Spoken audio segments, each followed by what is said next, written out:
All right, everybody, welcome into the Monday edition of Concrete Jungle, a New York baseball podcast here on FingerLakes1.com. I'm Paul Russo. Across from me, as always, Kyle Evans. Kyle, happy Monday. How was your weekend? It was really good. It started off with a Miami Heat victory. Yeah.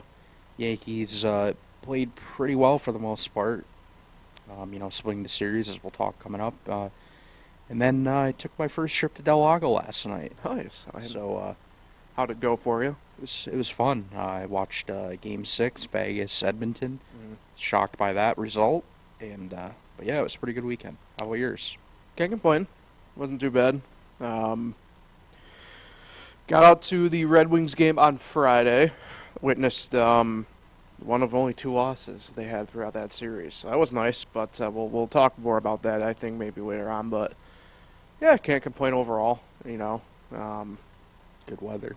Yeah, just one of those really nice spring nearing summer weekends, I guess, in a way. How was the view in left field? Loved it. Great. Yeah, I've never sat in the outfield before anywhere, so. Yeah. It's nice. It's they have the shelves out there and the high top seats, so it was nice. It was a different experience in that sense, but it was also for us, it was bark in the park night there too with the fireworks, but we took off before all of that, so the fireworks portion, but the dogs were enjoying the weekend night there for those who brought them, and a lot of barking, a lot of whatever. So didn't catch any home runs? No. Close? No home run. Well, there was a couple, but they were center field and right field, so nothing to left field. But you had to keep your head on a swivel, obviously. So, before we get going, I have to thank Dr. Jeffrey Halstead, DMD. Dr. Jeffrey Halstead has been Canada's hometown dentist for more than 35 years, offering routine dental care as well as cosmetic dentistry, implants, and dentures by their highly trained and experienced staff. Visit them online at CanadaDentistry.com or find them on Facebook and Instagram today. And also Lincoln Hill Farms. You can head out to Lincoln Hill Farms in Canandaigua for a family fun with live music, good eats, cold brews, and a great time. And coming up on Father's Day, that's Sunday, June 18th from 1 to 8 p.m. Save the date. Bring your dad, uncle, grandfather, any father figure in your life to a one-of-a-kind entertainment experience at Lincoln Hill Farms. Come on out, enjoy some great food, live music, lawn games, and enter their Dress Like Your Dad contest and have a good old time at the farm. For more information, you can go online at LincolnHillFarms.com. So, can't thank them enough for their support. You ever been to Lincoln Hill Farms, Kyle? I feel like I have a few years ago, but I don't remember too much about it. Actually, I had a wedding there, a family wedding out there last year, and it was a really fun experience. And I can't remember. Get out there, dress like your dad contest. For me, that's not too much different than what I usually wear anyway. Beyond workwear, so. And I wear New Balances anyway. I like New Balance. They're comfy. I swear by them. They're my golf shoe, my baseball turf and cleat. Yep, that's what I wore. And my sneakers, so. Sorry to everybody out there hoping I do have a couple pair of Nikes, but I'm a New Balance guy, so I feel like I would be kind of in the lead there a little bit, potentially. Either way. Let's talk about some baseball, shall we? The Yankees and the Rays over the weekend. They had a split in their 4 games. So +1 for me in the win column there. -1 for you, Kyle, for the predictions. But, that being said, it was the games that I think both of us kind of weren't expecting them to win or lose in this situation. I want to start with the comebacks and then coming up short within them, because it was one hell of a way to live for 3 of the 4 games for the Yankees. Mainly, I know the Saturday win kind of steals the show in a way, and I do want to go maybe more in depth with that in a second, but it was an interesting experience kind of watching. Now, I wasn't able to watch a lot of stuff over the weekend collectively, so I had to do the loosely follow along portions of it. I know you're more obviously in tune when it comes to making sure to watch at least some portion of the game. But follow along from the phone, it was quite the roller coaster, so I can't really imagine what it was like just kind of watching from a normal viewing experience, I guess.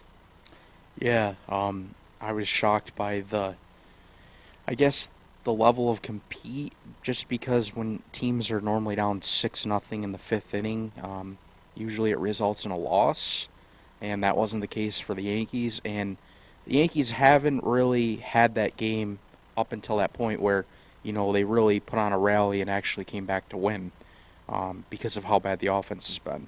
So it was really encouraging to see them do that, especially against a team that, has the best record in baseball. So I guess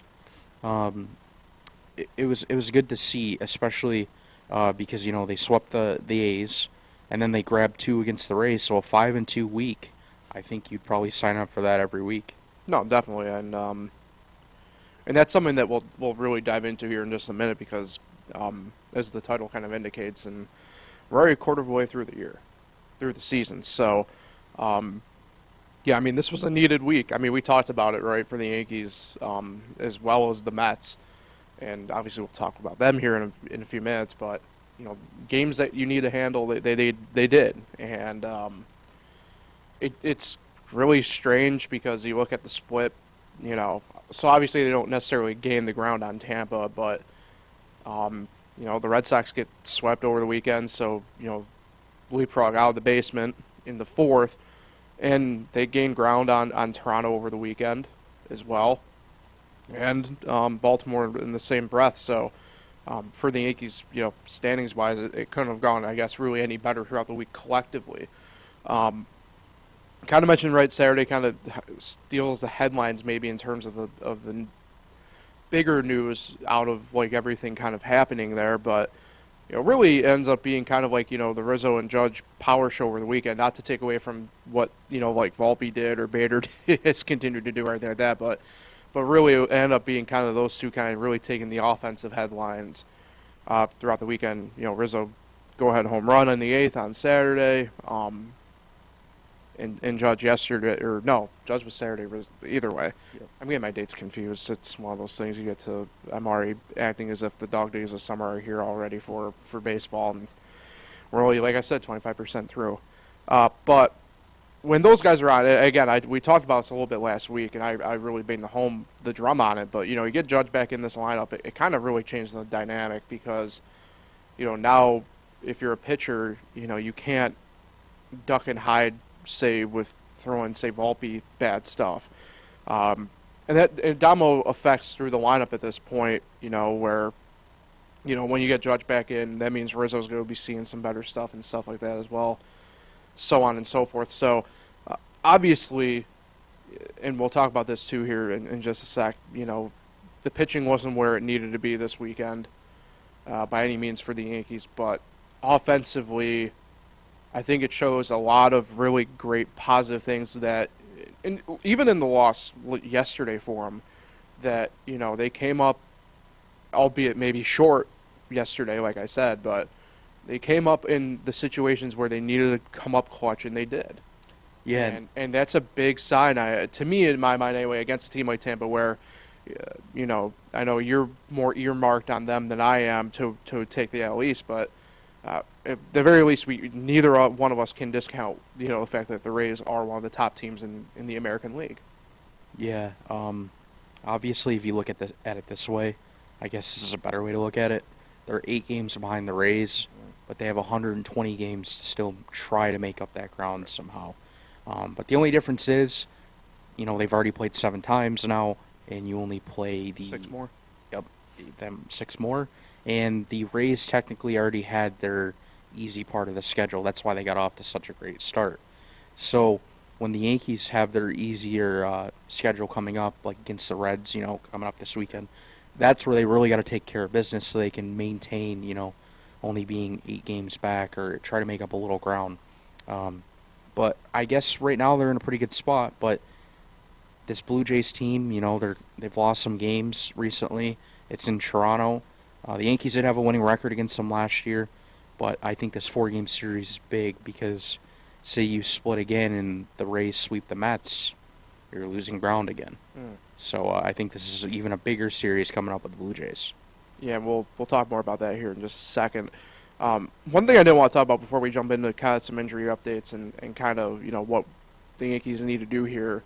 Now that we're a quarter of the way through the season, I thought it was pretty good to a good sign on Saturday.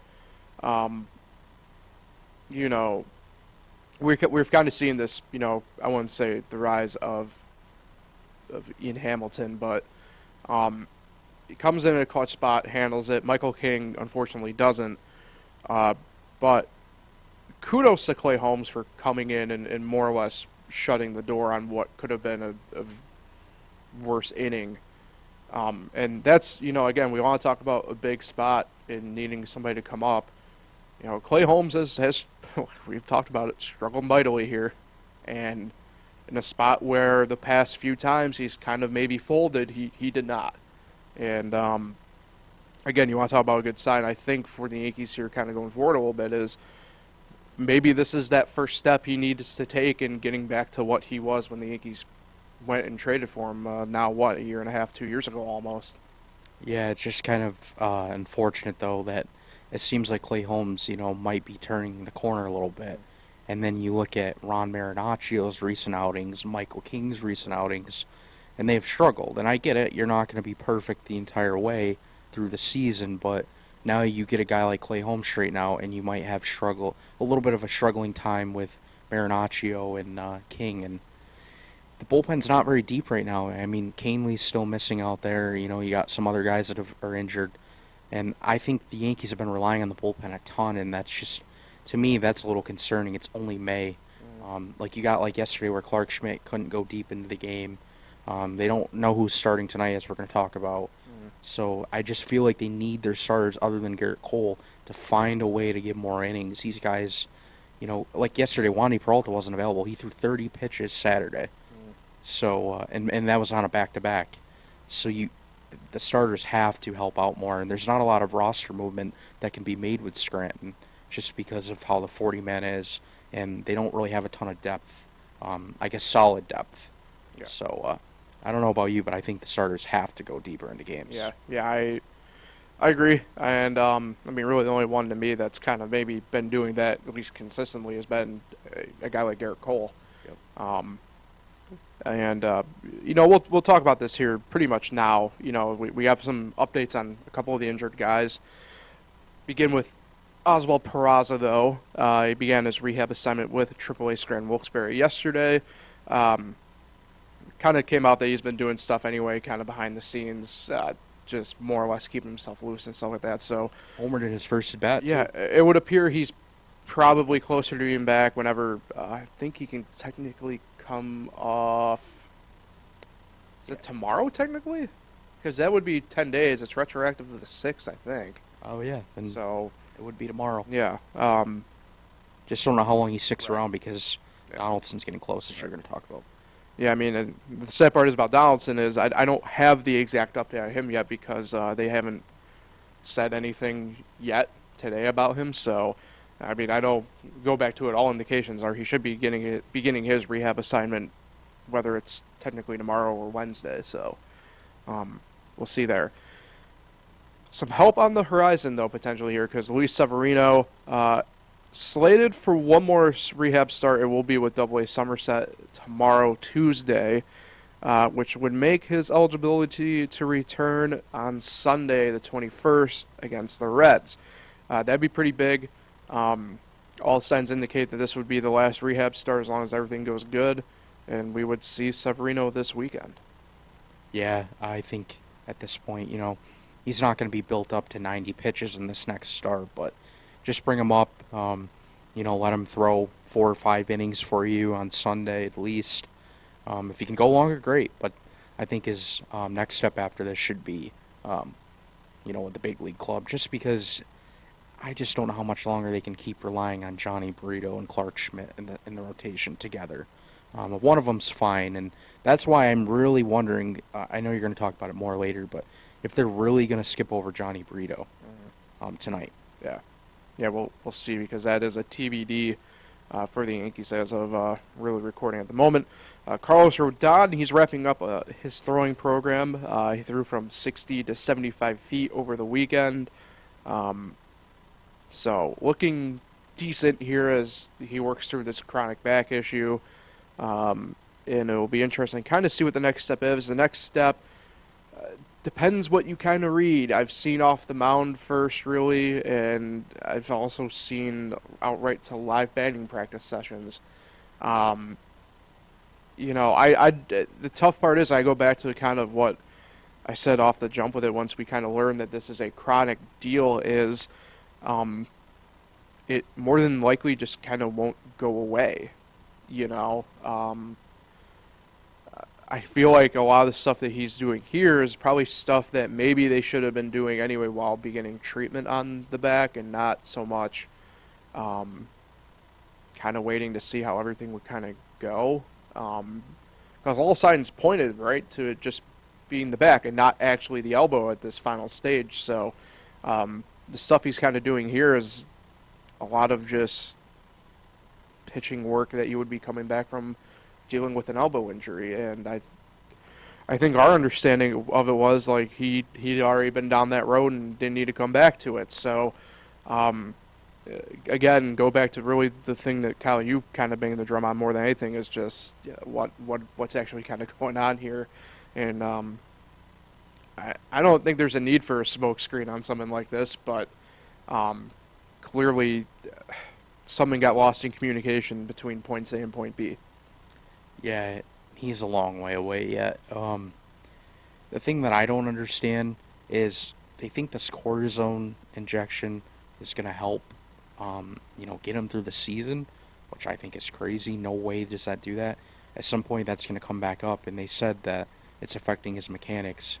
So would you rather just shut him down or throw him out on the mound with his mechanics all messed up and potentially costing you games?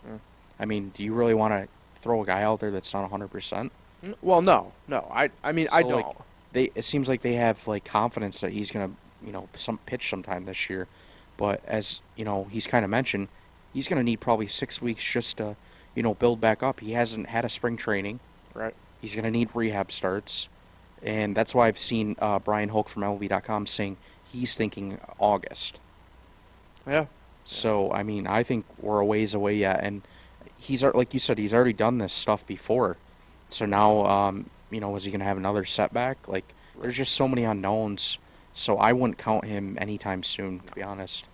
I mean, I don't know. I think if I could see August, part of me feels like maybe July at some point as well. I don't know. I mean, he's already halfway through May. Yeah, I don't know. I don't know what to make of it. And, to circle back here to the offense quickly, Giancarlo Stanton has been doing defensive drills in the outfield, kind of coming back from the grade 2 hamstring strain, and is looking good per Aaron Boone. So obviously he is nearing some sort of ramp up in his program as well at this point. So that's some positives as well with this offense. And the fact of the matter is, it seems like the guys here, we updated Canely last week. There's been no movement really over the weekend there with him. Yeah, still waiting for a rehab assignment. But the fact of the matter is, we got for the Yankees, there's a bunch of guys kind of at this point where we probably will start seeing them get sprinkled out throughout the minor leagues here within the next coming weeks for a few of them anyway. Yeah, I think if I had guess, we'll probably see Stanton maybe in like the first week of June, I would say. That's about 3 weeks from now where, he can continue to ramp up. I'm sure he'll maybe go on a 1 or 2 game rehab assignment, nothing too long, and then be back. And Boone did say that he will be playing in the outfield, as he should. I don't know why that was even a question. Plus defender. I don't know why that was a question. His numbers are way better when he does play in the outfield. That's a Gold Glove. Yep. So that was good to hear from Boone. Yeah. So some positivity here. Before we jump in the preview here, let's spend a couple minutes here, and we're going to be doing the same with the Mets here in a couple minutes. But core of the way through the year, what do the Yankees need? It's kind of weird because, again, I go back to something we talked about kind of a month ago now at this point. The mirroring of these two New York teams is really kind of funny to me. Again, we did it a little bit last year with them, but, for the Yankees, and it'll be probably the same really with the Mets here, but I don't worry so much on offense at this point because clearly when these guys are getting back into the lineup, the adjustments of where we expected them to be are being made. Now, that being said, excuse me, I love another outfielder that's not Aaron Hicks for the Yankees. So whether you go out, again, probably somehow on the trade market, I don't know who you go and necessarily grab. All I hear is Jock Peterson, lefty bat. Which I don't see the Giants moving off of him, only because. And look, he hasn't played a ton in the field this year. It's going to sound strange, but out of the games a lot of the games I've been able to watch this year, a lot of them have been Giants games. Oddly enough, just MLB Network late night, they'll throw him on, and he's been primarily a DH. Yeah, he does have some innings in the field, whether it's at first or one of the corner positions. But most of those games, he's been the DH. I'm not saying I disagree. I think he'd be a great Yankee addition. Probably what Benintendi was a bit last year for the Yankees, but I think the Giants would ask too much, and I think he plays too important a role for them anyway to be traded. Again, I don't know who it necessarily would be for the Yankees, who they would go get for that fourth outfield position at this point. Where it's going to be interesting is, and I think we'll see the market heat up first, will be pitching, specifically the bullpen.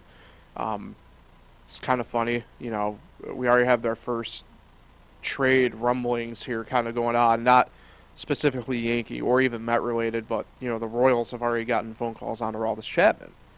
So clearly that market, not specifically Chapman, but the reliever market is going to be, to me, the one that's hot first. So if you're the Yankees and the Mets for this matter, because for them I also see the bullpen, specifically left-handed arm, being the spot, you're going to have to probably get on it quick and heavy, because I would imagine we're going to have a run of relievers go first beyond anything else at this point. Again, I don't see the Yankees going after Chapman. I think that ship sailed. I think I don't know if they do a third reunion here with him.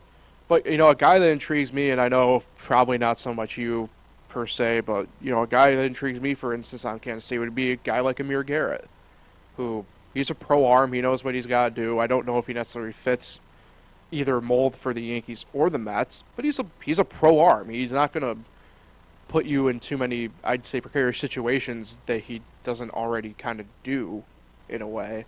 But that's where I kind of see the Yankees needing to hone in on. I think depending upon how Severino looks coming back, the Yankees could use a starter potentially.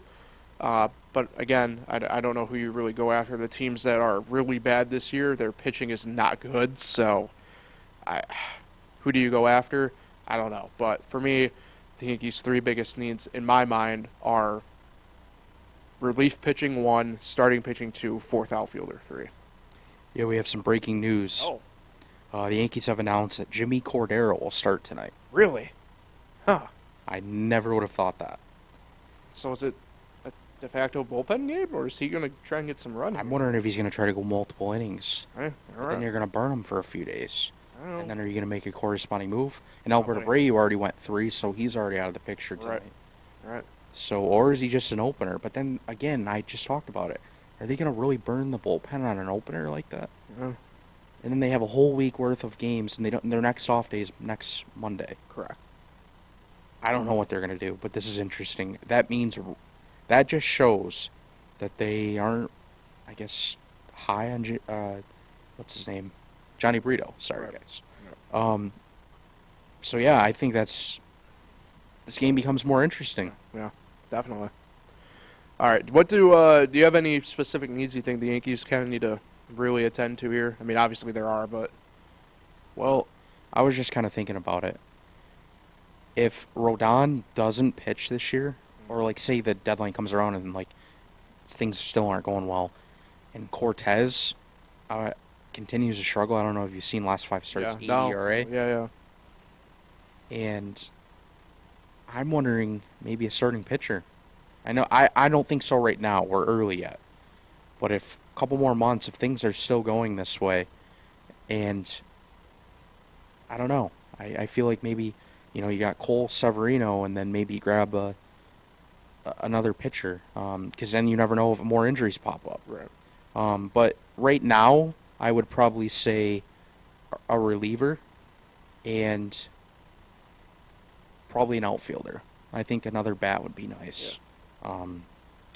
I really wanted them to go out and get a bat in the off season, especially for the outfield, and it just never worked out. So I think a reliever and a bat right now, but a starting pitcher could be on the table. Yeah. No, I agree. Yeah, definitely. All right, let's take a quick look ahead here. Yankees 4 games in Toronto beginning tonight.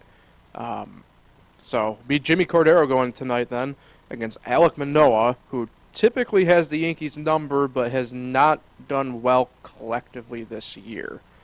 So we'll be really interested to kind of see how that breaks up here. I didn't know Alek Manoah starts tonight. That's interesting. Yeah. 7:07 first pitch on Yes or MLB Network.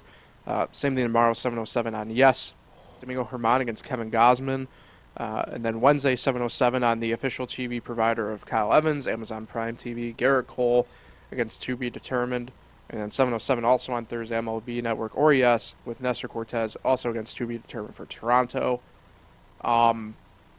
Yeah, this kind of shifts my thinking, I think, a little bit for the series. I think it goes split then again, 2-2, which I know the Yankees probably don't want, but it's interesting. Look, this Toronto team, they aren't. It's strange with them. It really is. They always give me the vibe that they should be better than they are. You know what I mean? And I don't know if that's playing a little bit of a part in this or not, but the fact that I just worry. I'm with you. I just worry about the bullpen situation now with Jimmy Cordero's kind of started tonight. And Alek Manoah does own them. It's safe to say. Yeah, I mean, he does, but at the same token, he's just not been all that good this year. Yeah, I know, but even when he wasn't, he still dominated the Yankees at the stadium. I go 2-2, I think, for this series. I think, with the Blue Jays not knowing who they're going to throw at the moment against Garrett Cole, for example, on Wednesday. And then, I mean, take your pick. The toss-up between Germán versus Cortez game, sandwiching the other one. I don't know. I'm going to go 2-2, though, I think. Well, I did say during this 8-game stretch that the Yankees would go 3-5. They've already won 2. I think they only won 1 game in this series. Yeah, but you also thought that the Yankees were going 1-3 against Tampa. I did, and they certainly could have. They're down 6-0. Nobody thought they would come back. Yeah. But yeah, I do think they'll finish 3-5 on this stretch, so I'll give them 1 win, and that win will be in Garrett Cole's start. And Cortez will continue to struggle. Germán, he's due for a game where he struggles, and Kevin Gausman's very good. Alek Manoah owns the Yankees. Yeah, give him 1 win. I mean, I don't know if he's due to struggle. He kind of struggled mightily Thursday against Tampa, I'd say, Germán, but not that had any extra incentive involved on that game involving him, but it happens. All right, let's talk about the Mets here.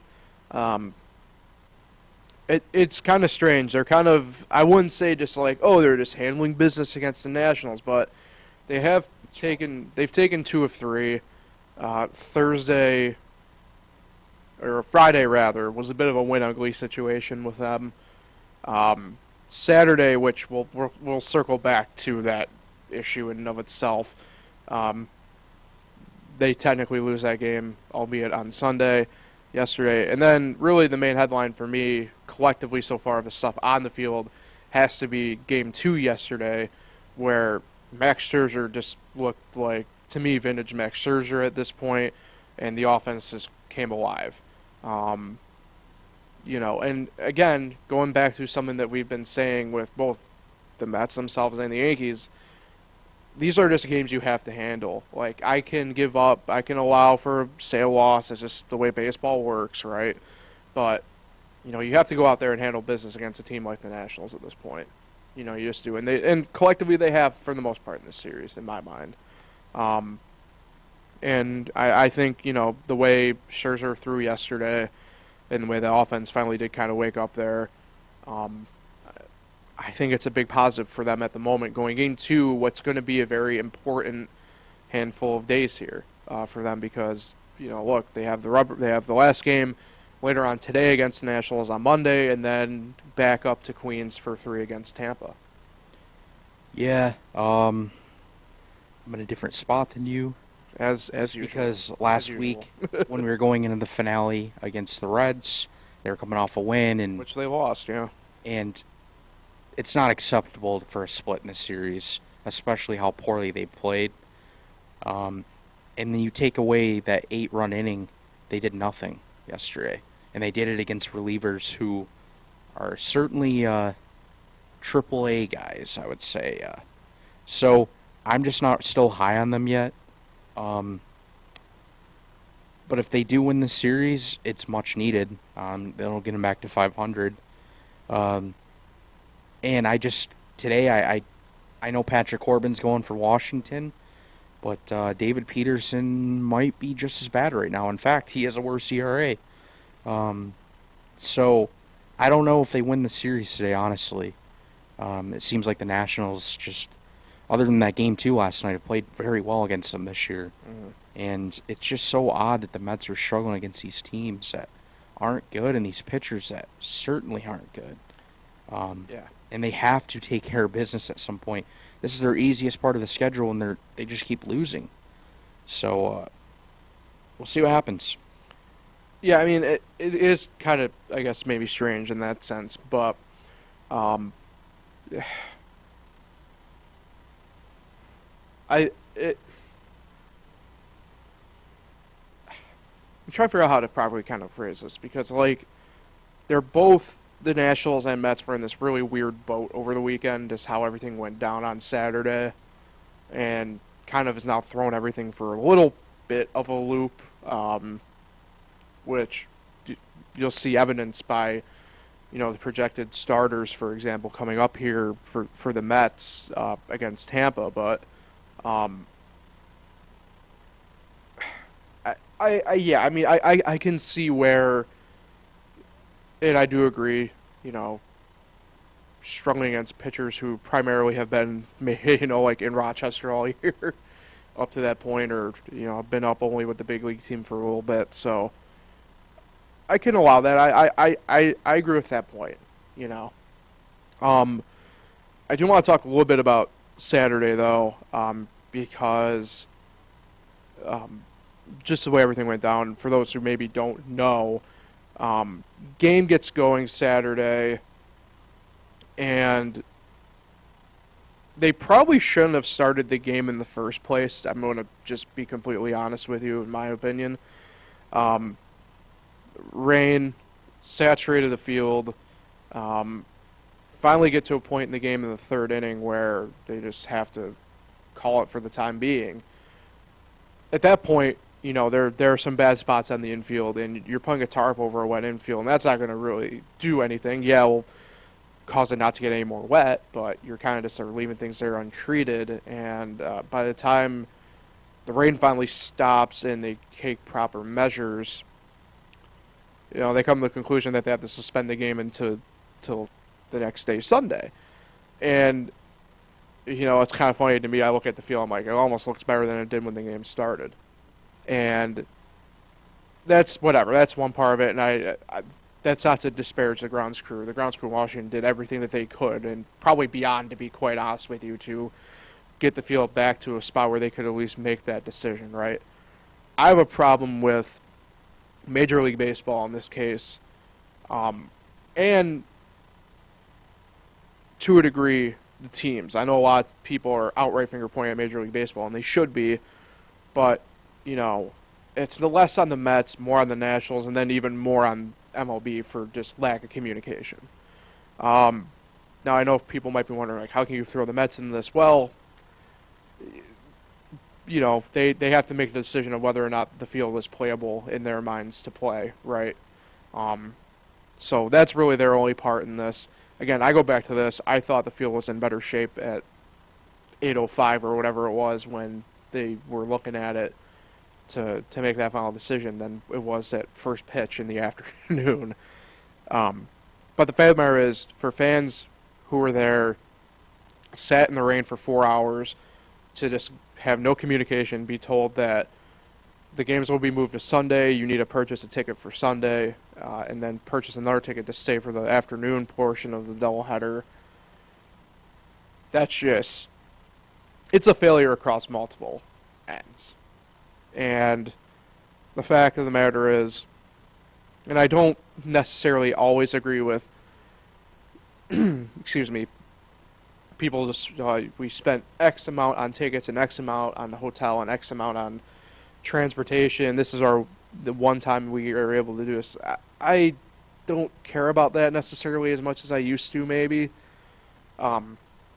Because in this day and age, that's just the risk you take, and I can't believe people just don't realize that at this point.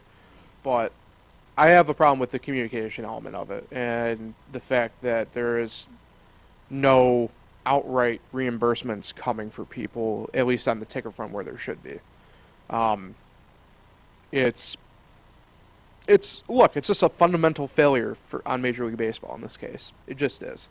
And again, I don't want to just like bash, more people than maybe I need to here, but for whatever reason, the umpires just wait too long in these spots sometimes. Like one case that sticks out in my mind, and this happened, 2018 or 19 maybe. It was a game in Chicago. The White Sox were hosting, I believe it was, I want to say Cleveland or Cincinnati, because the Reds sticking out in my mind. And leave it to a crew where Larry Vanover's behind the plate to have an outright downpour in the top of the fifth inning in a 2-2 count with 2 outs, and that's where they stopped the game. No, it was the Angels, because Mike Trout was batting. Now I remember. And literally, I think it was like Giolito's on the mound, and he's just like standing there with Mike Trout, and Mike's even just like, just finished his pitch. Like, the Angels were losing, but it's like one of those things where it's like you couldn't wait that one pitch because like everybody knew you weren't finishing the game that day. Yep. Right? And it's just like one of those things where it's like, how do the umps in this situation, like I said, know, or just like allow for something like this to happen where, because it's on their call. They make the decision at the end of the day about when to stop the game in this situation. Like I said, in my mind, the field was worse at first pitch than it was at 8:05 when they made the decision to suspend the game into Sunday. It's just, it's a bad look. Yeah, my biggest takeaway, honestly, from it all is that for the fans, it was a split doubleheader the next day. Right. Meaning you needed 2 separate tickets. After that long delay and after the lack of communication, you're telling me that you couldn't have just done a straight doubleheader and accepted a ticket for both games at that point? I know it's all about money from a business side of things, but for me, that was wrong. You have several more home games this season. Just, make it a straight doubleheader, allow the ticket for 2 games. So, yeah, I thought that was wrong. And then I don't know if you saw this, too. I mean, I guess this is more of a minor thing, but fans that didn't know that the game yet had been suspended, I should say, they waited 20 minutes, I think it was about 20 minutes, to even post it to Twitter or their social media accounts. No. Like, yeah, you made the announcement in the stadium, and all the writers, tweeted it out. Right. But you're the team account, and you don't tweet it out for the fans that might be at home still wondering. Yeah.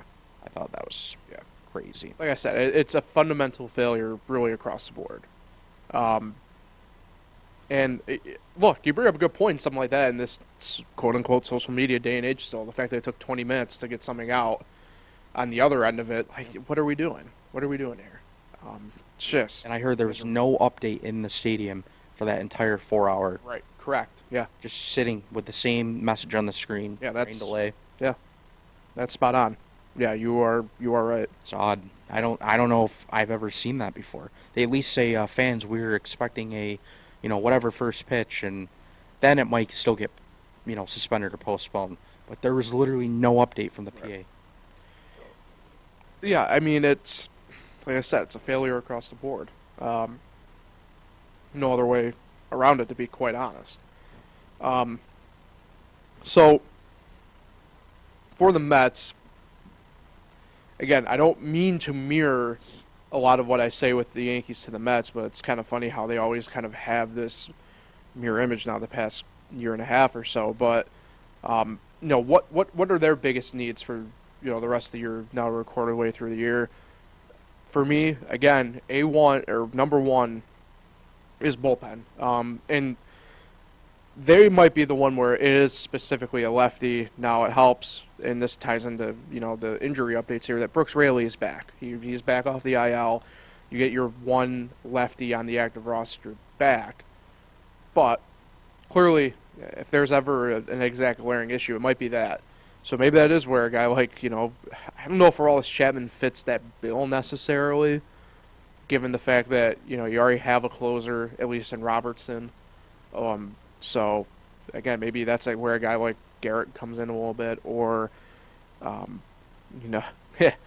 of funny. If you were asking me a couple weeks ago, or really maybe closer to the beginning of the year, maybe a guy like Andrew Chafin for the Diamondbacks, right? But now the Diamondbacks are in an interesting spot where it's like, okay, they're competitive still at least, so who knows? But I would go, again, reliever one for them. But I have an interesting number two for them. And it's corner infield. Now, it's not necessarily like going against like Brett Beatty. Brett Beatty's should be your guy there at this point. But I think maybe what I more mean by that is just call it Vientos already. I think it's just more so that bat premise, right? I don't know how much longer you can just have Vogelbach outright at DH.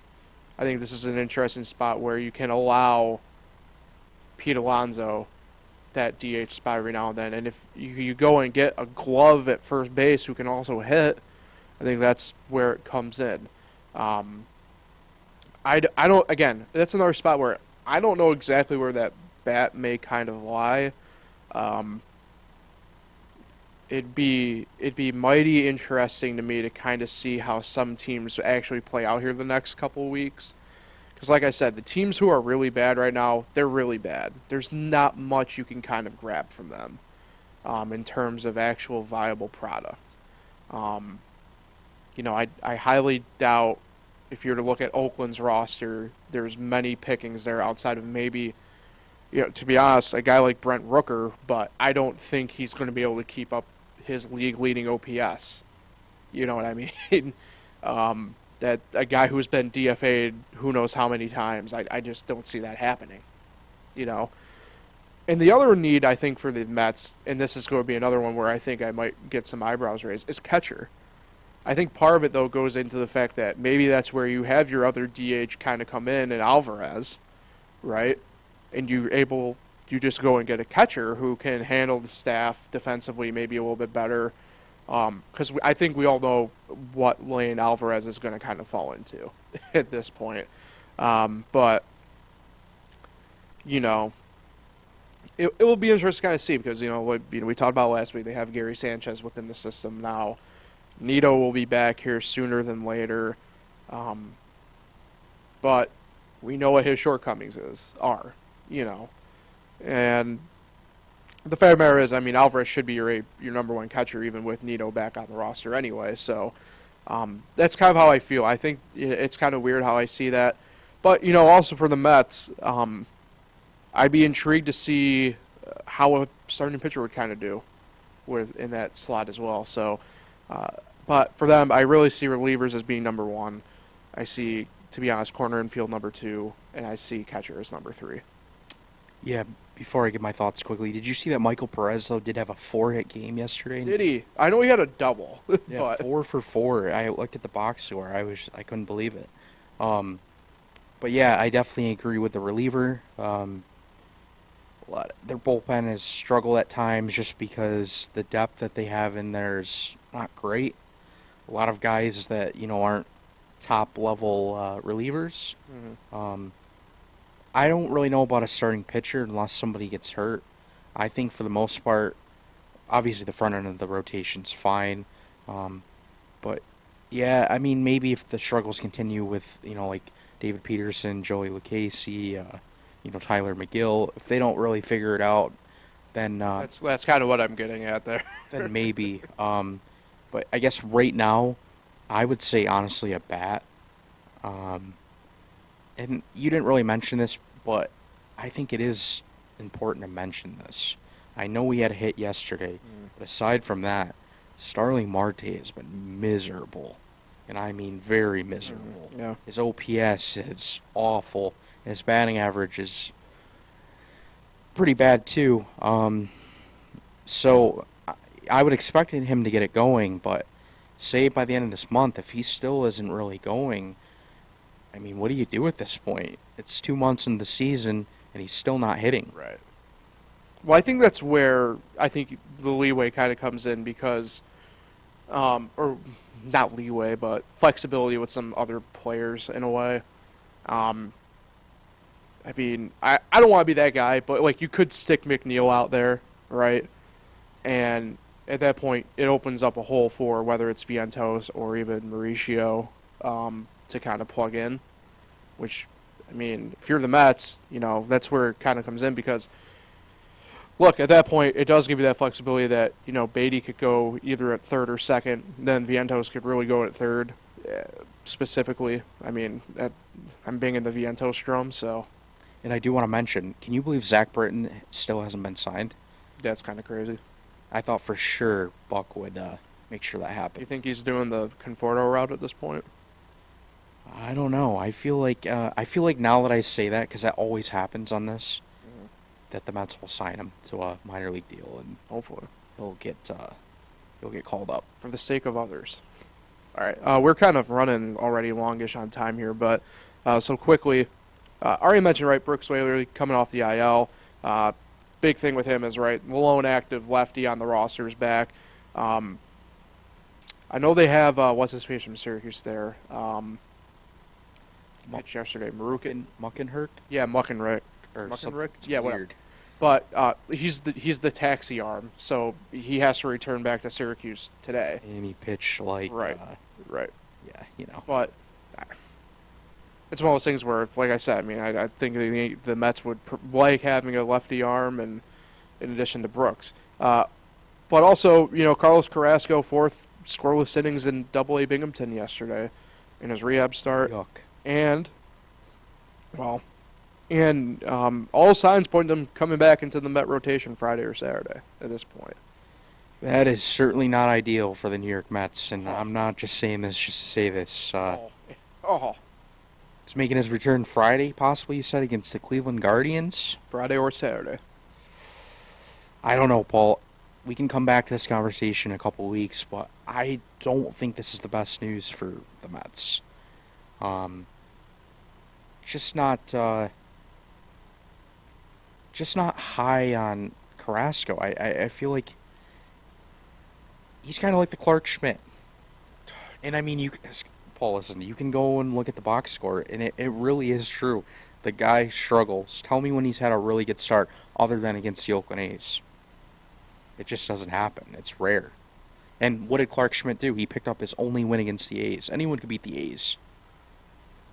So, listen, I know he's battled things throughout his career, and he was a big thing in Cleveland, but I wouldn't be so high on him. So It's not so much I'm high on him, but like yeah, I get his name's Cookie, all right, but what does that mean? all right, like Cookie Carrasco, but My main thing with it is, and so like, who would you rather have, him or D. Pete?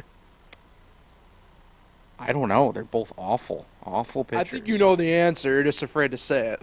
I mean, no, I really don't know. It's like comparing such a Clark Schmidt liar. and Johnny Brito. It's like Oh, Jesus Christ! I mean, the Mets have some shitty back end of the rotation pitchers, and that's just a fact.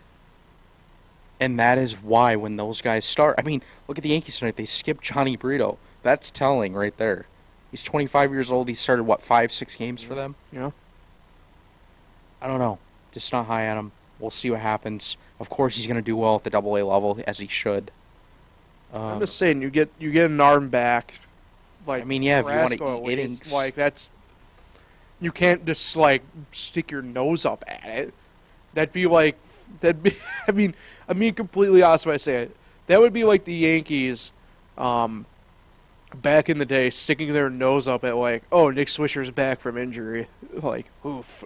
Like, I mean, like you can't just be like, you can't act like as if it's just like a like thing. It's big enough. Like if nothing else, you have one more veteran voice, like, to right the ship.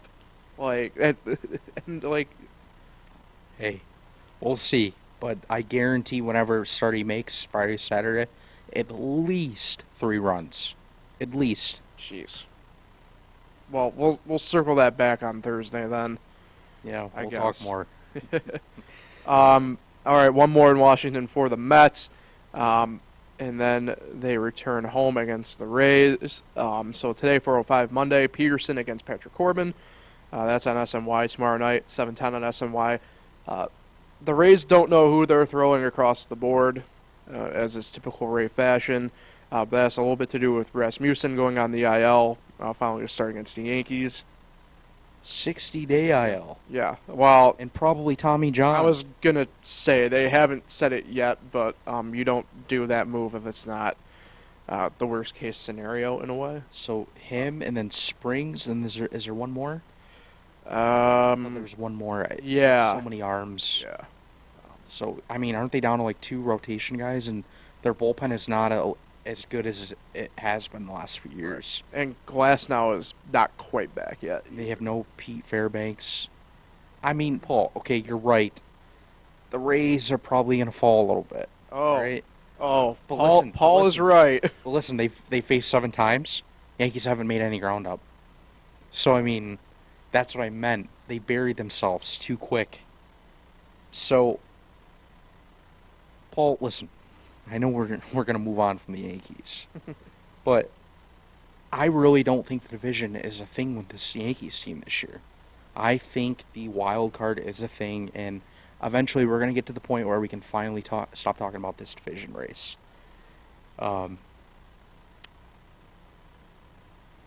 So yeah, I just think the wild card is the best thing.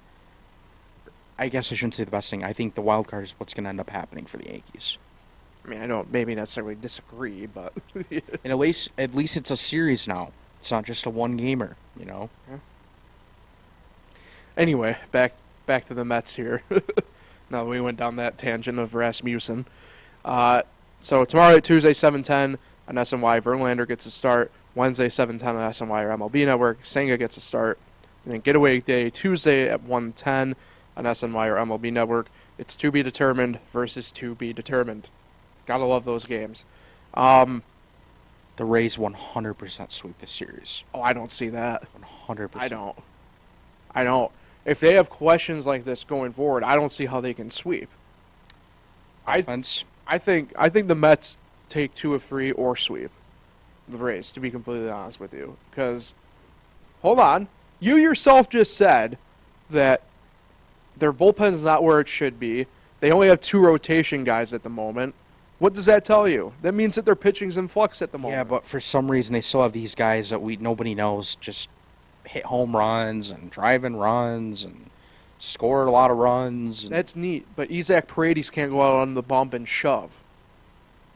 I mean, I just see the Mets. I think the Mets make a statement here just because the Rays just don't have anybody able to go. Yeah, but the Mets haven't proven they can beat these terrible pitchers. I mean, they're probably going to lose to a guy that hasn't been good in how many years, and that's Patrick Corbin. If they lose to Patrick Corbin today, that you have to raise the alarm. That guy is awful. I don't disagree. And he with that. walks 500 batters a game, basically. Well, Corbin's weird because I've faded him in pretty much every start he's had this year, bet wise, and you're better off not betting against them pregame. Let him go 2 innings and then catch him in the third, because that's when he's off the rails. Usually gets through the first round of the lineup pretty good. It's been very strange to kind of witness. It's the second part where it gets sideways quick. In Senga, I don't know if you've looked at his lines, but that guy walks a lot of batters too. He usually works out of jams. Usually he's on the lucky side of things. But my God, if you look at some of his lines, 3 walks, 4 walks, 2 walks.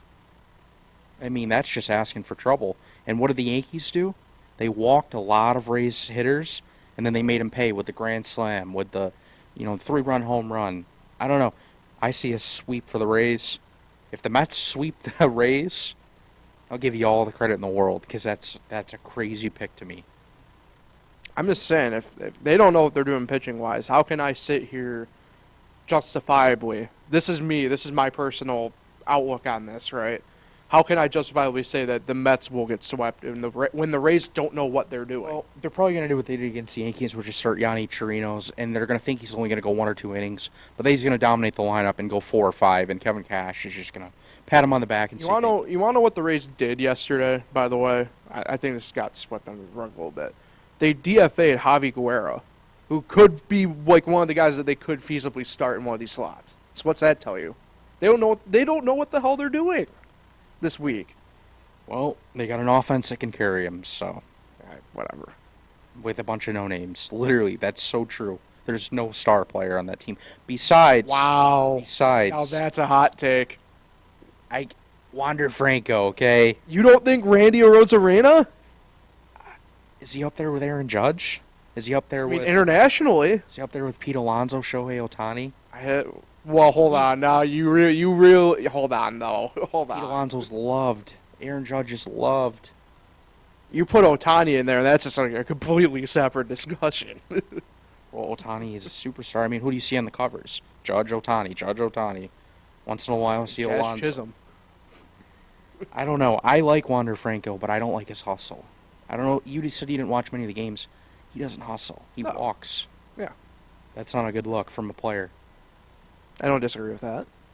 I'm with you there. I mean, I banged that drum with Robinson Cano for years, so I'm with you. I don't disagree with that part, but I mean, for you to not even put in Randy Arozarena, I just don't consider him that superstar level yet.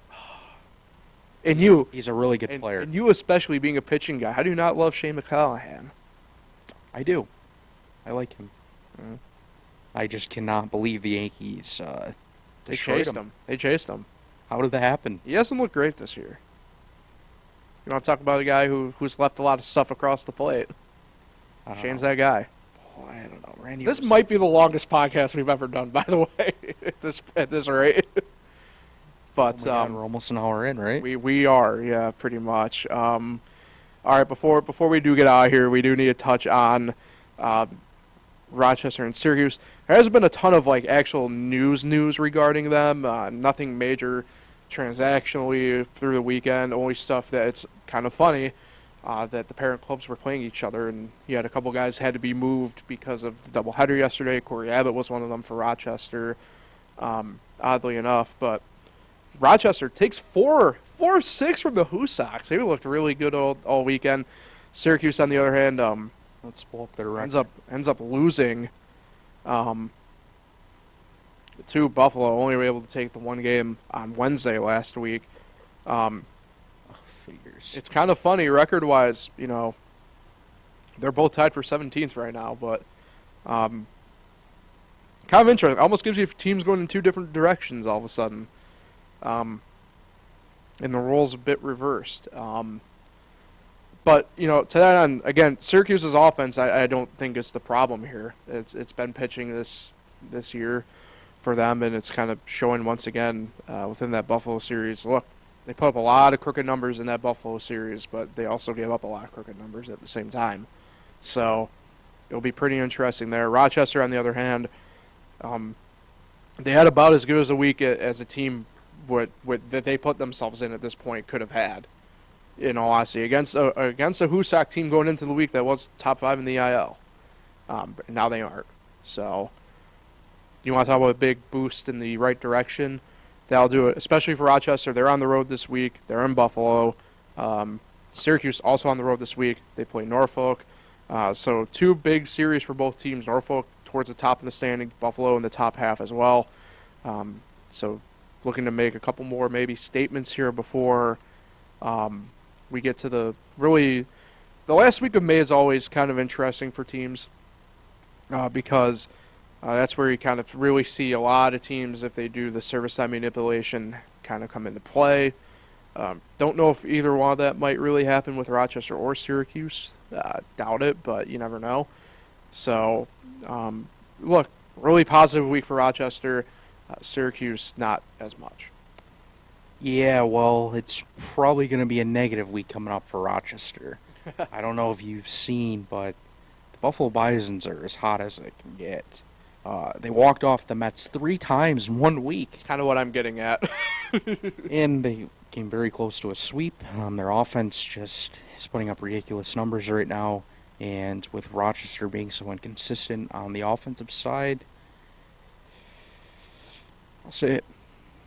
Buffalo wins 5 of 6 against the Rochester Red Wings.